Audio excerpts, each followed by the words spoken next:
tuck over here. Cool. Hello, everyone. So we're NokNokAudio, and we're talking about this cool company that we started together and why we did it, because it was very scary. Yeah, and also just some general things about game audio and working with game audio, basically. Yeah, we just start. So, I'm Ali. And I'm Oda. Who are we? So this is Oda. She's amazing. She does sound design and composition. She specializes in music systems, so she's done cool stuff with AI music. She builds most of our compositions when we work on stuff together. She's super talented. She drinks way too much tea, and she's technically our CEO, even though we're a non-hierarchical company. We try not to have anybody more important than anyone else. There's only 3 of us, so that's easier to do. And she also does all of our admin work, which is amazing. Paperwork, mostly in Norwegian, so I can't read it that good. We're very lucky to have her. And this is Ali. She is our dialogue and VO expert, but she's also an amazing sound designer. She has an impressively big network of voice actors. So whenever we need any for our projects, we just say, hey, Ali, find us some of these cool people. And she will, and she'll find the best ones. And we are always very, very happy with what she does. And also her speed when working on dialogue editing is just so impressive. I'm mind blown every single time. Yeah, she also does amazing sound design for a bunch of games. Is our big extrovert, because Norwegians, we don't really, we are an introverted group of people, and 2 of us in the company are Norwegian, so it's good to have someone who's a bit more loud and out there. Comes with the American territory. Yeah. She's always on her skates and brings us around to all the cool skate parks whenever we go to new cities together, which is really cool. She's also one of the co-founders of our company, and has way too many jobs because she works at 3 different companies and does freelancing at the same time. So yeah, you need to step down a little bit, I think. We're working on it. Yeah. So yeah, that is us. So we both started as freelancers. All 3 of us, yeah, actually. 3 of us. Yes. There's a 3rd. Yeah, we also have Martin Kvale. He's not here today, but we love him very much. And he also works in-house at a studio in Norway called Krillbite that made a game called Among the Sleep a while ago. And we all work freelance as well as at NokNok and other places. So when we first started having discussions about making a company together, it was because we were all freelancing. And being freelancers means you don't really have a lot of backup if you suddenly have too much work or you get sick or something like that. So that's kind of why we decided to go in together. And there's a lot of really good things about working freelance, because you have a lot of freedom, you can make your own schedules and so on. You have a lot of different projects usually, which means you have a lot of variety from day to day. With maybe you're working on a horror game and then you're also doing music for a cute little educational game for 3-year-old kids about a pink pony or something. So you get a lot of variety, which is very nice. You also might have many hats if you work as a composer and a sound designer. Maybe you get to do both of them, and you can kind of pick and choose what you want to do from day to day. I always love that for dialogue, because a lot of it can really drag on. You're just listening to people talk and mouth noises for a good couple hours. So like changing that up with some emails with voice actors or switching to sound design for a while is a really nice way to like reset your ears and not really fatigue as bad. Yeah. So yeah, we get a lot of variety in our work days and get to work with a lot of cool people because you have so many projects. But there are also some cons to working freelance, because you can end up with kind of uncertain time schedules, because maybe you work with someone in Europe, but you also work with someone somewhere in Asia, and you work with someone in the Americas, and then suddenly you have your own schedule is being divided into weird groupings because you're working with people from all these different places and different time zones, which can make it very hard sometimes. And then also you can have very unpredictable workloads because, as you probably all know, games have a tendency to get postponed and postponed, postponed and postponed. And then in the end, maybe there's a project that you thought would end at a certain time and it's still ongoing a year and a half later. And then you had planned for other projects to take over when that one ended. And then suddenly you have maybe 4 games at the same time. And at least in Norway, we have this public funding system where there's certain dates that they have to send in the applications by. And I'm working on, I think, 3 or 4 Norwegian games at the moment, which means everyone's gonna have to have their prototypes and vertical slides ready for the exact same dates, which means you might end up with very big amounts of work for, with and everyone waits till the end for sound designers. It's a trope. So that's not so fun always. Even if you planned so well, suddenly you have this mountain of work sometimes. And again, having many hats can be a bad thing because there's a lot of different responsibilities that you have. And it requires that you're proficient in very many different fields, unless you decide that you specialize in just composing music, for example, but none of us do. So you have to be good at everything, kind of, which can be a bit stressful, especially if you jump into a project that requires a very specific skill set. It can be a little bit intimidating sometimes. Also, in general, society, I think all over the world probably isn't really made for freelancers because you're kind of just there and the government don't really know what to do with you because you don't have an employer. So there's a lot of things that you don't have as a freelancer in terms of like insurance and stuff like that. And also you are kind of a lone wolf in a sense because even though you are working with a lot of people on different projects, you're always the add-on into the teams that you are working with. Everyone else might have known each other for many, many years, and then you come in like, hello, I am Oda, and I'm going to make sounds for you, and I've never met you before, but cool. So yeah, that can be a little bit weird sometimes. So I also work in-house, I freelance, and I work in-house. So I've noticed a lot of differences between the two. I'm not going to pick a favorite, but there is one. So there's some good things working in-house if freelancing isn't quite for you, or if you don't feel like it fits perfectly. The big difference is you get to physically be there with your team. As Oda was saying, you kind of just hop in on projects when you're a freelancer. And with this, like, I see the same people every day. They know who I am. They can come behind me and just be like, hey, I need this particular sound, instead of like trying to go through 20 emails to figure out what they were asking for. It's nice to have a bit of that coworker camaraderie in the office, so you actually know who people are and what you're asking for and what people's workloads look like. You get to work on 1, or in Triband's case, 3 very focused projects. Triband's a bit of a weird one because I'm the only sound designer there, so I work on all of our projects. But generally, if you're in-house, you're kind of only focusing on one thing, which can be nice because then you don't wind up forgetting the 12 other projects that you're working on at the same time when you freelance. So you get to be focused, which is nice. And you also have a focused job description. You actually have a list of things that you're supposed to do and things that you're not supposed to do, and ideally they hire other people to do those things. So I never do composition at Triband. We have a composer for composition at Triband. I don't have to worry about if they couldn't hire somebody and I have to figure out how to make a jingle or figure out how to fill in the spot that's missing or some sort of system programming or something, because we have dedicated programmers, and that's really, really nice. There's also a lot of stability. I've never had a salary before this, and it's really nice. Also visa stuff for me, because it's really hard to live in Europe as a non-EU citizen. So my full-time job is the only reason I'm allowed to stay in Europe.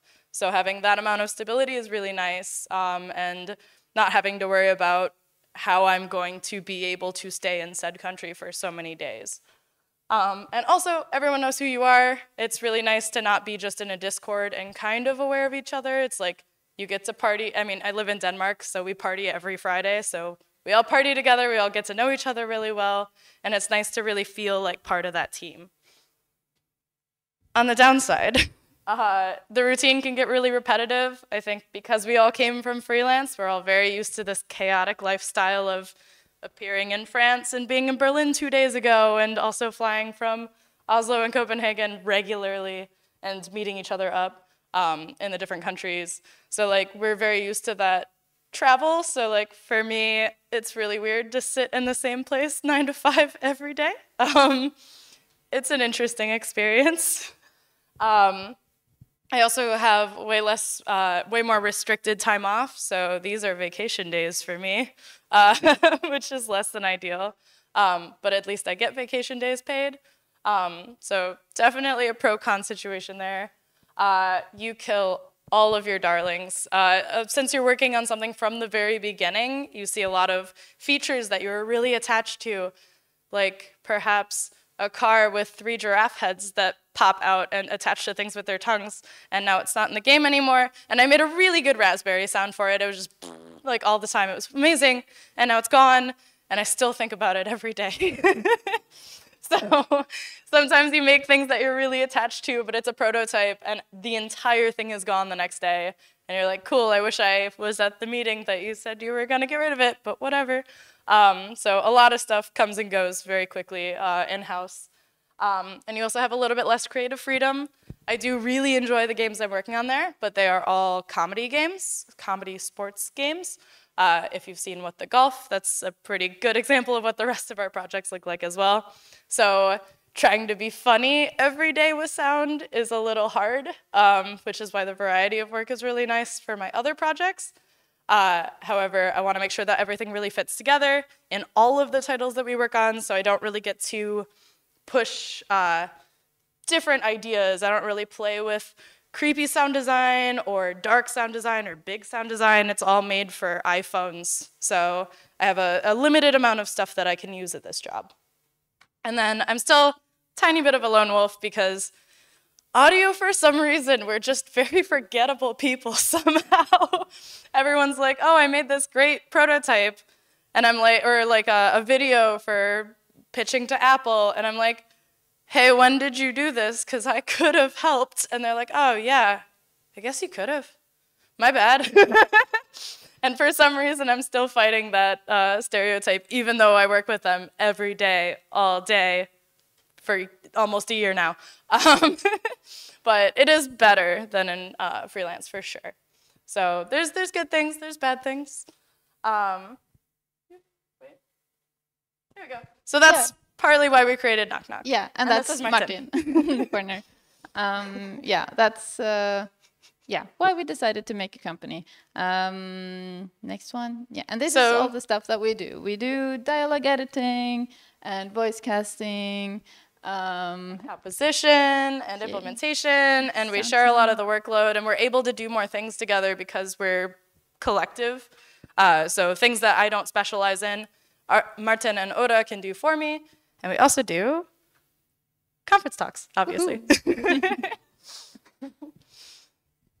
Yeah, so we started the company in December 2019, so it's been 2.5 years already. It's flown by so quickly. And I think the biggest pro to having a company like this is that we now are 3 people that can work on the projects, kind of a wolf pack situation instead of being alone all the time, which is very nice. Our Slack channel is disgustingly sappy. It's just like every couple of days, it's like, I'm really glad I have you guys. Oh my God, thank you so much. I'd be burnt out without you. Like, yeah, it's obnoxious. It's gross. But yeah, the company basically works just as we are freelancers, but we are in one entity kind of. So when we get projects, the company signs the project, but there's always one of us that has main responsibility for the project, or if there is a need for more than one thing, then maybe 2 of us do it, or maybe one person does everything. That also happens. But if something happens, then the other 2 can step in without us needing to fix a new contract with the company, which makes it very easy, and it's much more predictable both for the people that we work with and for us as well. And other things that is really good is that we have a pension. We don't have to set that aside every month from our personal accounts. It's just automatic and also mandatory from the Norwegian government. Socialism. Yay.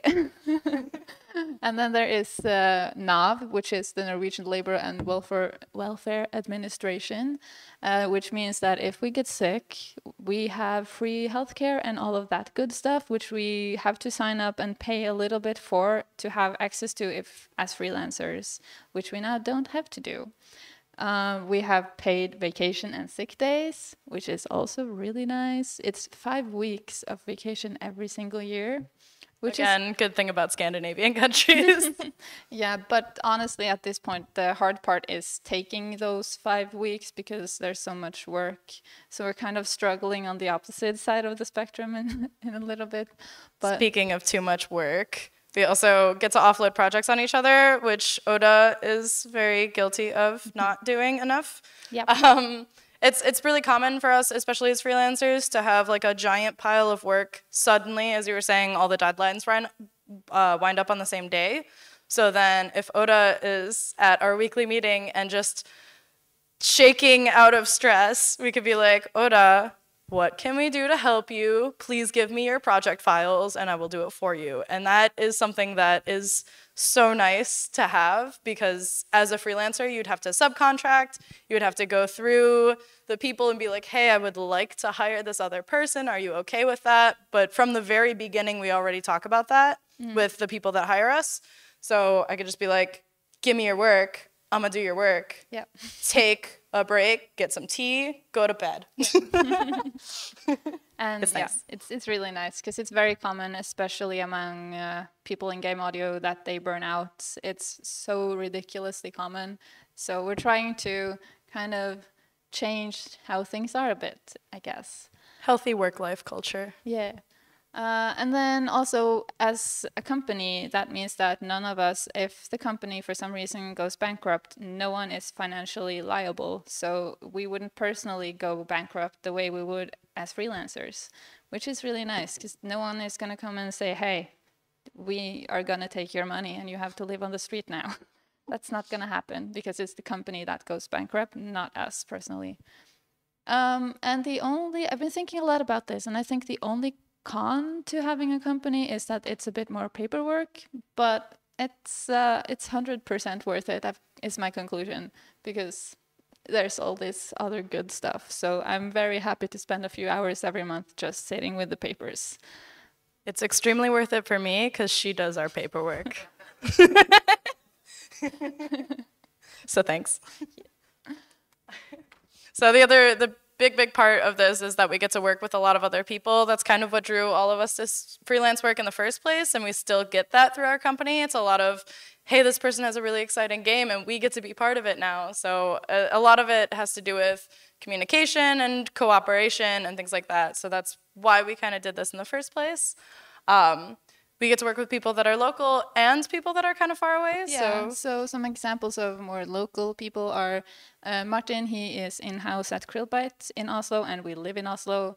I'm working with Hyper Games on their new Snufkin game, which they're also in Oslo and in the same office space as Krillbite. So I get to go there all the time and sit around and work with them. So I'm kind of like halfway in-house, which is kind of cool. It's the first time I ever have that situation. So yeah, we get to visit the office often and see people face to face, have lunch together. You can have your own studio spot in the working space that they have instead of working from home. And then we also have some local-ish games that are Norwegian devs. For example, Perfectly Paranormal that we've been working with. They are in Hamar, which is 1 minute and 20-minute train ride from Oslo, which is quite close, I'd say. On their the first game that I worked on with them, I went there every single week and stayed for 2 days and then went back just to be in the same space as them and work, which was very nice. And also you get to know people more because that's not very common. Even now, we are still kind of just stuck onto the teams that we work with. So going and actually seeing people a bit more regularly is very nice. And also Polyblock are also in Hamar, and we have Rain Games in Bergen that we also work with. They're a bit farther. It's like 8-hour train ride, but still half an hour by flight. It's really nice. So it's very easy. And also since we know these people, we always have a couch to crash on, so we don't have to pay for hotels and stuff like that, which is kind of nice. And usually communication there is either through Slack or Discord, just like everything else, kind of. We also work with a lot of international devs. I was working with mostly internationally because I was stuck in the States for COVID, so very used to that. We still like to do the travel thing to work in person. So one of the nice things is that we get to do a lot of international travel. So we'll crash on a friend's couch and hang out and work from their office for a bit. The first time I ever went to Europe was to work for a Norwegian dev in Oslo, and that was the first time I got to crash with Martin and Oda. That was like before we worked together. So it was like a good excuse to like see a new city, decide to move there, all that good stuff. And that also gives us the opportunity to do these longer travels. So maybe stay there for a week, maybe stay there for a month, maybe grab a Airbnb and stay for a long time. And I have an American passport, so my visa is usually good for 30 to 90 days, and y'all are good in the EU. You can go anywhere you want. Lucky. So it's really nice to be able to do that. There's a weird thing about Norwegian music rights that you wanted to say? Yeah, so we have a composers organization in Norway, which it's very good that it exists because they are taking care of all stuff like streaming, revenue share, and stuff like that for music that is made by Norwegian artists. You have to sign up for it and sign your music to them so that they can keep track of how streaming and everything is going. But they are really bad with video games at the moment. So if you sign up with them, and as a composer in Norway, you basically can't work on games, kind of, because they don't know how to handle the revenue share part yet. And we are having a conversation with them. We recently founded an interest organization in Norway called Game Audio in Norway, and we are having, just remember this, we're having a conference in September, so if any of you want to come, then come to Oslo. We are having a conference, you're all welcome. Shameless plug. I just remembered now. But yeah, we just started having an actual conversation with them, so hopefully that will be fixed, because it sucks that Norwegian devs can't really hire Norwegian artists, and also it's really hard for Norwegian artists to be hired by international devs because of the same reason. So there's always weird local laws to worry about. Yeah. One thing we're all used to nowadays because of COVID is online communications, so we're pretty solid at that, and that's how most of our international work goes. We're on a Discord channel, Slack channel, we check in every few days and make sure we're involved in as many conversations as we can be.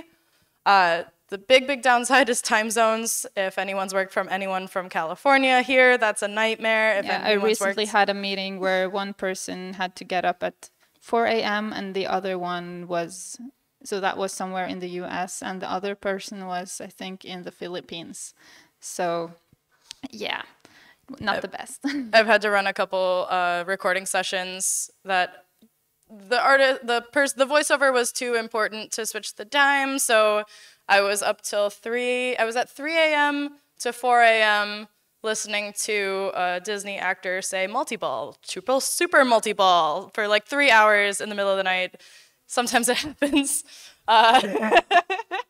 Jackpot, triple quadruple jackpot, you know, that kind of stuff. Great time to be not sleeping. The other thing is communicating through different cultures. This is something that we've noticed more and more as we work with people from farther away. It's really nice to learn about other cultures and learn about other people and the way that they work and hear about their work-life balance and maybe try to help or vice versa, like take some ideas from them and have our own work-life balance better. And one thing that at least I have noticed, because I've worked with people pretty much across the globe at this point, is that it doesn't really matter that much what kind of cultural background you have when you're communicating, other than sometimes people will just speak or chat in Slack for an hour in just Filipino and that's it, and you have no idea what's going on. But usually when it's in English, it's fine. Cultural background doesn't have that much to say in terms of communication. It's more if they are used to talking with other people that don't do what they do. So maybe if there's an animator that's not used to talking with audio people, then that might be the biggest hindrance in terms of communication, rather than where everyone in the team are from. which I think is kind of interesting because I was kind of expecting that cultural backgrounds and what kind of communication you're used to in your own language would affect things more, but it actually doesn't really that much, I think. Just understanding the weirdo audio kids in the room. That's the one. Yeah.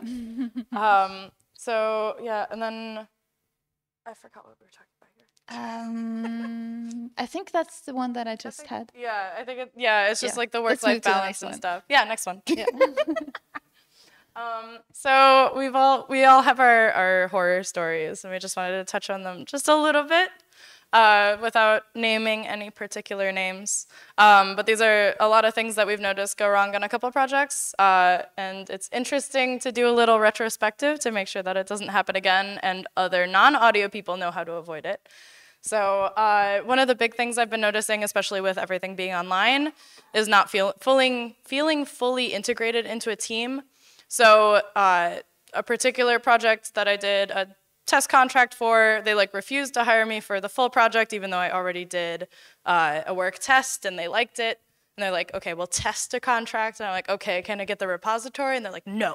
I'm like, can I talk to anyone else? And they're like, no. I'm like, can I try this thing? And they're like, no. So they kind of kept me in a little tiny bubble where I couldn't ask for help. I couldn't try new things. I couldn't check how it looked in the game. I didn't have a lot of pull on the team because no one knew me. So ultimately, the contract just kind of fluttered out. And because I didn't know anyone, I couldn't advocate for myself or talk to anyone new or see if the communication would go better with another person. So it's really interesting to be kind of like sidelined, like a contractor of a contractor of a contractor is where those things start to go really badly because you can't talk to anybody that would be willing to help you more. So that one was frustrating. Yeah, and then also in some cases, it's communication from the management that is the problem. I was last year working on this one project where I was hired by a company, but there was another company that had also been hired by the company I was hired by that made the game. So all the communication that I had with the dev team was on their Slack channel, and all of that went super fine. It was a pleasure working with those people. But whenever I tried to ask the people that had hired me about anything at all, I wouldn't get any response for like a week, and then I would send them a new email. And also these people didn't have a Slack channel or anything where I could reach them easily. So I would have to send them emails, or I would have to give them a call or send them a text message or something. And whenever I sent them an email, it took a week, no response, a new email, and I would get oh, sorry, I thought I replied to this one. I'm gonna check with the other people and then get back to you. And they didn't get back to me. And then I sent an email maybe a month later, like, hey, is the project going to start anytime soon? Because I thought we would be done at this point. I have new projects that are starting very soon. I was like, oh, okay, yeah, we started like last week. We will get you the repository, don't worry, and stuff. Yeah, it was a lot of situations like that where they just didn't reply for a really long time, and it was frustrating. And then when I sent them an email saying, hey, I haven't gotten any updates from you for 3 months, what's going on? They would call me and say, hey, or not say, I got yelled at on the phone because I didn't know that they were delayed, which they had told me, but what they had told me was that they didn't have the audio asset list together. So a lot of miscommunication and lack of communication from their end. And also I found out that the people that I was working and making the game with, that company, they were having daily back and forth with the management on the other company. They were just basically ignoring me. So yeah, that was a pleasure being done with.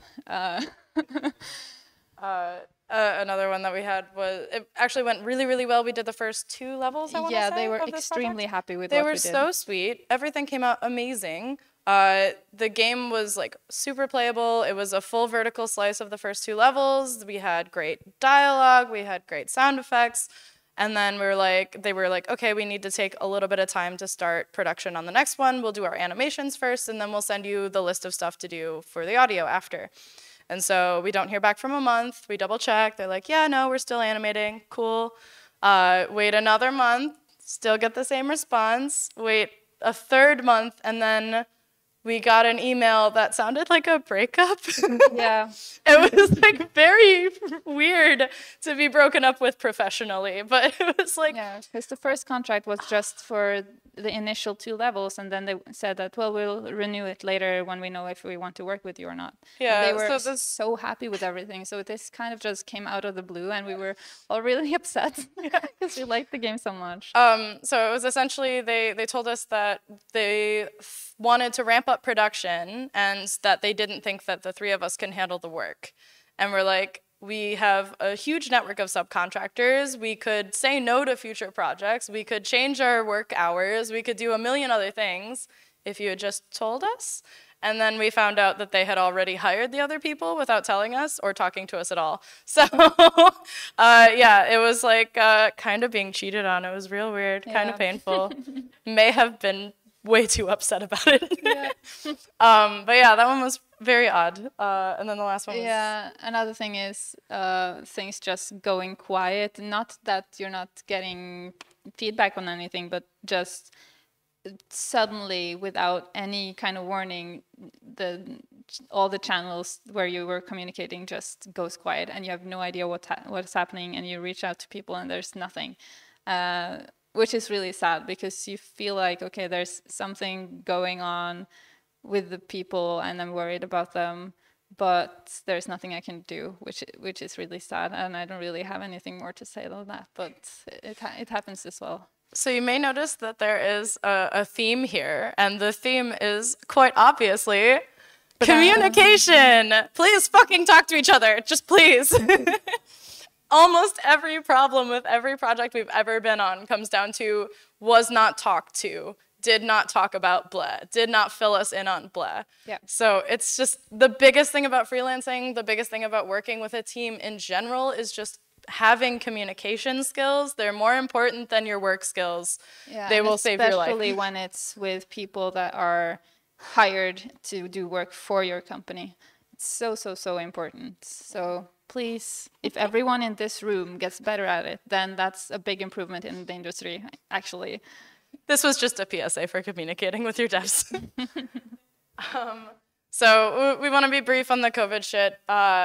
It's not, some ways it's kind of the same. Like a lot of it, we were already working digital because we were working with so many international devs. I was working from home before everything hit, and then we got an office space for NokNok during 2021. So I started working from an office during the pandemic, which is kind of opposite from everyone else.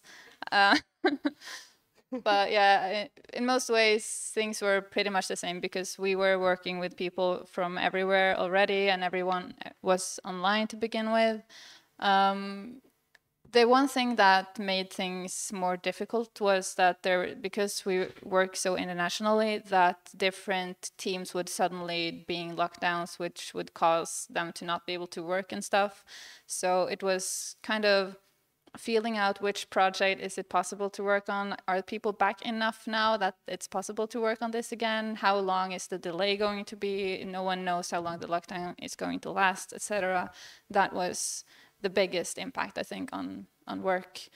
Also really sad, I had all my first releases in 2020, which was 5 games, and I didn't get to celebrate any of them. We also started the company in end of 2019, so like normally we would, I mean, they messaged me while I was back home for Christmas, and they were like, hi, you're in our company now. And I'm like, thanks, I guess. Cool. And I would have flown out to see them, but then COVID hit, obviously. So then I never even got to see them to start the company officially. Yeah. So that was just a little weird, and just not being able to celebrate kind of sucks. But I guess on the bright side, we've all learned out how to be better online and be more available online and have a bit of a company culture, but online somehow. And also I think people in general are a bit more aware of separating work and not work online. I think. I'm trying to. We're working on it. We're working on it. So, enough COVID. So we wanted to talk a little bit about specific projects that we've worked on, just to see how it works in progress. Yeah. So the first one was one of those local ones called Helheim. Yeah. We have 2 sound effects from the game. So, it might be a little weird to press play. Okay! Whoa! Wow. Want to try that again? Yeah. It cut. It was weird. Okay. And then the next one. They were beautiful, beautiful voice actors. There was a big riot. That was actually me, both of them. that one was you, because I literally can't tell. It's me. So this was the first game that I ever started working on, and these were devs in Hamar. So this is a project where I took the train and stayed 2 days every single week for a long time. I mean, we were all Norwegian working on the game, except for me. So we could communicate in Norwegian, which is very rare for me right now. It feels weird to talk about game dev in my own language. It's a big pro that we're all in the same time zone, because everyone has the same work hours, so it's easier to not work after work. Except for me. Yeah. And we also all have the same culture. Except for me. I'm the outlier here, I can't help it. But yeah, only one town away, which was really nice. So I did the sound design for it and the implementation, and then we got Ali in to help out with the voiceover editing. Which was also nice, because it's one of those things where they just send you a million files and you just pile through it on your own time. So the time zone didn't matter too much for it. It was nice to be able to communicate with my Oslo friends. And this was before COVID, so I did get to travel to see them. Yeah. So. And was about also one thing that was not the same time zone was the devs, when they had the voiceover sessions, they did them themselves. So they switched to California time zone their entire lives for 2 weeks to do voiceover sessions during the night, which I find very impressive. I'm really glad that I didn't have to do that. So this is one of our international ones. If you could play some sound effects. It cut again. That's weird. It means dried banana blossoms. Yeah, and that's so this is a Filipino cooking game where most of the team is in the Philippines. And I have learned a lot about food and been very jealous of all the food that they have there while working on this, and been very, very, very upset about there not being a single Filipino restaurant in Oslo, but now there is finally one. I'm so excited to go and eat there. There's a lot of different things. One of the most interesting things about this team, I think, was that we didn't have just the normal game dev disciplines, such as audio programming, VFX and stuff like that, but there were also actually cooks involved in making the game with the recipes, and also I think news article writers and stuff like that, which was really interesting because I've never been on a team like that before. It was a very big team. The communication was a bit of a mix of English and Filipino, which sometimes was a little bit weird because I went into the chat and I couldn't really understand anything, or during the middle of a meeting they would suddenly switch to Filipino. I was sitting like, okay, I think I picked up 2 words in the last 5 minutes. But luckily Filipino has a lot of English in it, so that helped. I could kind of get the vibe a little bit, I think. We also had a lot of bonding over food. One of my favorite things was because we have a radio in the game, so we were recording some things for that from the team, and then we could just sit for an hour or so talking about food together, which was very nice. They told me about their favorite foods from the Philippines. I told them about my favorite Norwegian foods, and so it was really nice. And for this, we have also been doing the sound design, dialogue editing, and some implementation as well. And yeah, we finally actually I found a food stall for one day because there was this international food festival, so I got to taste some Filipino food, which is that food there. It was so good, so good, and I'm so jealous that they have all of that food all the time there. It's also one of the biggest time zone spread games that I've ever worked on, because we had people from Japan and the Philippines and South Korea and Malaysia and the US. I mean, you're not in Denmark. It was just me in the US. And Spain and me in Norway. So it's a lot, and it was a very big span of time zones. mostly I think it was kind of fine with meeting times because you weren't there. Otherwise, it would have been very complicated. I had separate conversations with everyone because that would have thrown the entire thing off. So it was much easier to just keep me kind of on the side for dialogue editing only. Yeah. And then I get to do the translations for stuff. So all the English voices is actually me. Yeah. Which is fun. So as I said, I work at Triband. If you've seen any of our work, it's this one. We're working on other sporty games. So there's 2 sounds from our new sporty game. This one is gonna cut. I can. Oh. Oops. No, it's okay. I can press the back button. There we go.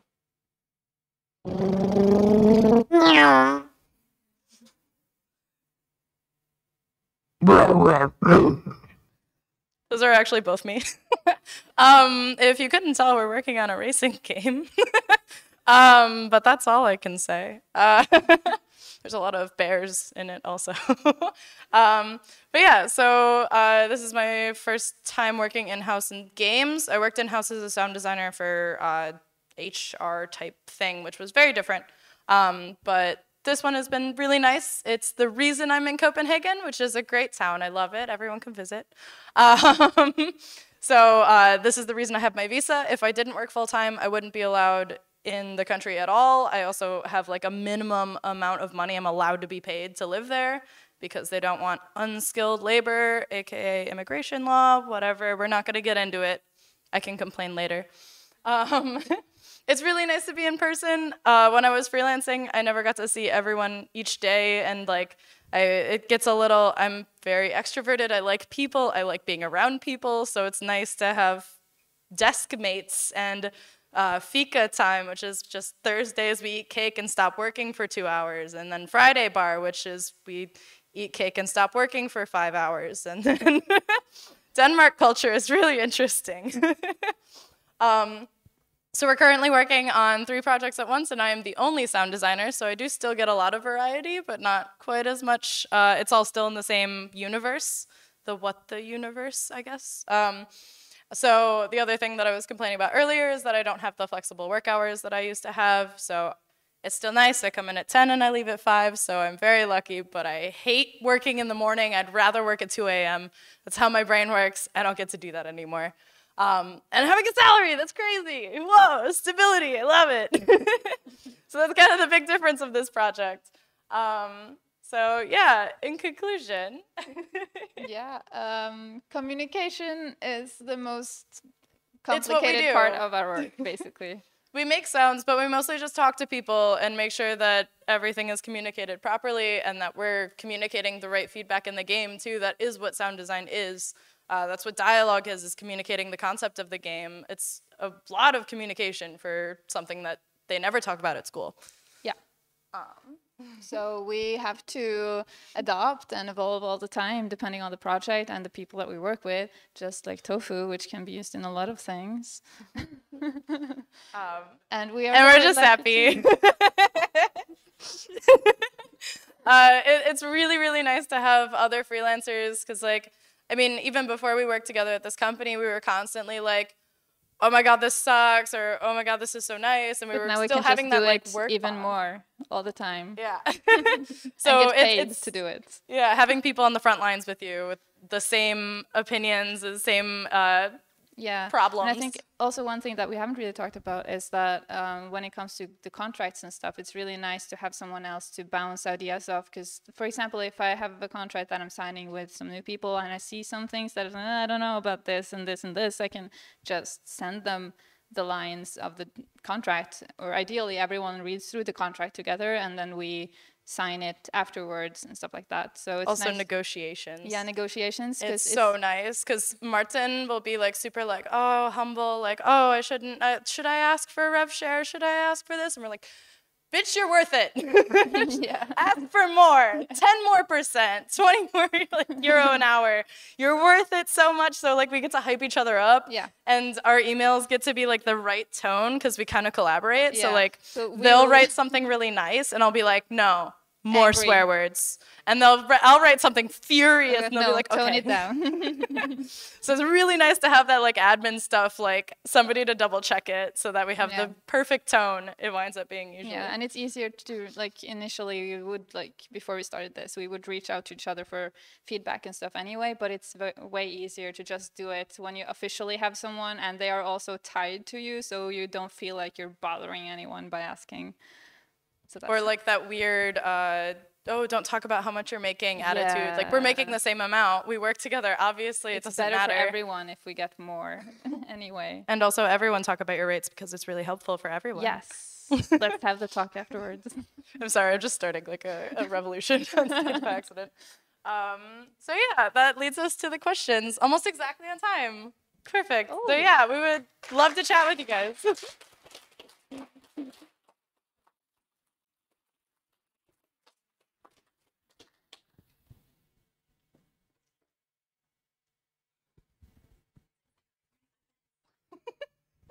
We didn't practice. We have no idea how long this talk was going to be.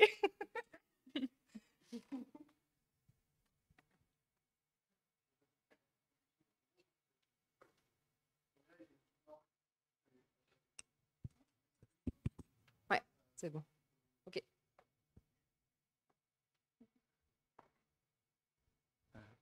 Thank you. Feel free to say if my accent is too strong or something like that. I probably talked way too loud and way too fast for everyone here, so it was fine. It was actually a really good presentation, very wholesome and very dynamic, so thank you for that. My question is about learning in your circumstances, because you're going to work with a lot of teams that are different and use different technology like Fmod, Wise, or whatever. Maybe their own technology that you have to learn on the spot, and you can't really be there. And there's also new technology for games, a new way like interactivities going forward with like games like Doom. And oh, did you do Gunner? Like was Martin? That was Martin, yeah. Yeah, because it won like best audio and it was really great. He has the greatest blip blops. They're just so satisfying. Well, anyway, I'm going out of the question. It's just I really love Gunner. But anyway, how do you do that? How do you keep like learning, because you have to at the same time produce something for that due date? Yeah. And sorry. Yeah, I think the learning is kind of part of the work in a way, at least for me. I think I have like 5 different versions of Fmod and 9 of Unity and 2 of Unreal or something installed on my computer at the moment. So it's a lot. And yeah, I think it's every single project also has kind of a different way of implementing the sounds depending on what the needs are. So you kind of have to make up the system every single time in a way, which means that since you're making it, you already also know how it works. So I think the learning there isn't so much learning each project kind of, but it's all kind of piling. I don't know. Yeah, I'll take a bit too. Yeah. So I generally work in Wise. That's what I work at Triband. That's what I'm in every day. I'm way more comfortable in it. I've always wanted to learn Fmod, but I don't have a reason until somebody hires me, and that just happened. So now I'm learning Fmod, and I get to call it part of my hourly rate to just figure it out. But luckily I have Oda and Martin who use it every day. So like we have each other to learn from as well. And then also, we've been around as freelancers long enough to kind of have a little pull. So with one of the projects, like legitimately, I've said no to things that won't use middleware I want. Like it was the dream project. It was so pretty, and they refused to use middleware, so I turned it down. And that's honestly important enough for my work, where if I don't have control of the mix, if they want me to use Unity's audio system, I don't feel like I can make the sounds as good as I want them to. So I just won't take it. So we do have a little bit of pull with that kind of thing. It is part of our contract to be able to argue for the tech that we want. When it comes to new things like VR or a certain kind of phone, we can write it off on company expenses. We also have enough dev friends where we can borrow things. I borrow my Oculus from Triband because we're working on a VR game there, and I could just put anything I need on it there. Same thing with my iPhone that I test on. So you just kind of start to hoard things. And hopefully someone will help out with that. Otherwise, the team may just buy us one and then we give it back, something like that. So there's always options. And also with the learning and keeping up with stuff, it kind of happens naturally, because when you take a new project, they're going to have the latest version of Fmod, for example. So you just progress from one to the next. So the project that you've been working on for the longest has the oldest version of the thing, and then the newest one will have the newest. So you don't really have to go in and actively learn the new thing every single time, because it's so that how things evolve and get built on is very gradual on that side too. So it's not as much work as you'd. It was definitely more work initially to get into how things work than it is to get into how the new features work, because they're just added on top of everything else. Okay, thank you very much, and once again, great presentation. Thanks. We love positive reinforcement. Yeah. Hello, same thing about the accent. Thank you for your presentation. I have like 2 questions, but one is very quick. You said that you wished that you were included in the design phase of the game with designers. I wanted to know if, in general, but of course your take, an experienced sound designer should be in the creative directions, like in game design or in art direction. Which one do you think? And I wanted to talk a bit about my project. I'm producing a vertical slice to look for an editor, and I am quite inexperienced, so I thought like, okay, sound designer comes later at the end. I know. No, it's okay. No, Everyone does it. As early as possible. I'm guilty, yeah. So with a very limited budget, what do you recommend, like the good place and time to hire sound designers? So I think there's a couple options. I think my favorite thing is when a project is just starting and they're like, hey, we like your sounds. We just want to tell you that we're working on this project. If you want to be involved in any of these meetings, please come. We're probably going to ramp up production at this date, which might move. We all know that. And it kind of gives us a little bit of okay, this really cool game that I really want to work on I've talked to them in January. They might start in May. They're trying to end by next year, May. Like, I have a vague roadmap of what's happening. So that means that I don't take as many projects for May, because I know I'm going to be starting on this project and I've seen their designs and we have little emails and they send us their pitch deck or something, and we're like, oh, it'd be really cool if we did some sort of interactive music system that goes really well with this thing that you're doing. And it kind of, that original pitch meeting before the design is like finalized is also just a good time to be like, I could add this to your game. We could add dialogue to your game. We could do these kinds of sound effects to your game. Just keep it in mind while you're working. Yeah, and also another good thing about getting involved early without working is that we have time to prepare our minds a little bit. Like, maybe we have some ideas churning in our heads without knowing it while we're sleeping and stuff, So maybe we have a bunch of ideas and things that we think could work even before we are starting to work on the thing, which is really nice. And also knowing about the project starting before it starts is really nice, because sometimes we'll have people coming like, hey, we need sounds and they have to be done, you have to start tomorrow and they should be done in a month, and that's impossible. So getting a bit of a warning, or not warning, but yeah, just a heads up. Heads up, it's always nice. Yeah. Thank you very much.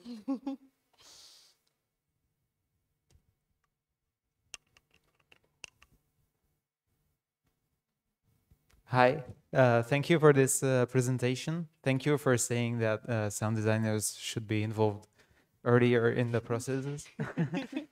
Big fan of the wolves drawings and stuff.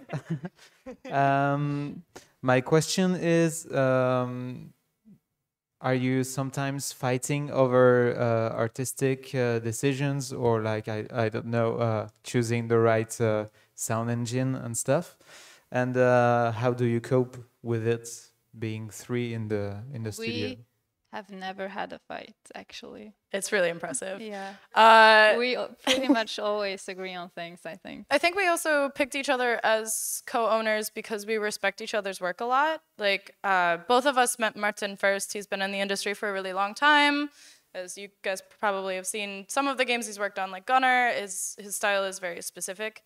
So, like, we met him first. He helped us get a lot of our jobs, and now we're at the point where we have our own followings of projects and things, and our own niches, and we all kind of have our own developed concepts. So a lot of times a project will come in through like our team email. Perfect for Ali, or this is perfect for yeah, Martin. and we just see it, and it's like, this is your project, this is your thing. You have to do this thing, and I'll help you however I can. So we kind of figure out who takes the vibe or takes the main project right away, and how we can each help with it. Yeah, and then because one of us is always kind of in charge of each project, that just kind of decides which middleware we use, for example, because Martin and I, we are way more used and comfortable in Fmod, whereas Ali is more used in Wise. So that whoever ends up with the project decides what middleware we use, basically. It's like whoever's in the project longer should probably be the most comfortable. So yeah. And it's easy when we're collaborating and helping offload work to just be like, okay, I don't even need to do the implementation. Like, just send the sounds. Here's just 30 sounds that you need. Like, take them and move on. So that, like, here's all your footsteps. Just get them out of the way. So we don't necessarily have to do the implementation for each other's projects. Sometimes it's nice. We're both familiar with all of it. Yeah, but usually it's one person that implements, and if we get help, it's the sounds that someone else makes, basically. Yep. Thank you. Maybe one last question. Oh, no? There's one more. It works. It's just I don't know why I ask it right now, right there, but is it possible to ask question later? Or of course, share? definitely. Okay, that's it. That's basically it. I did forget to put like our socials on here, but if you look up NokNokAudio, I think I'll go back to the logo slide. You can find us. Oh, that was one. Oh well. You can find us on Twitter and where is it? There it is. Yeah.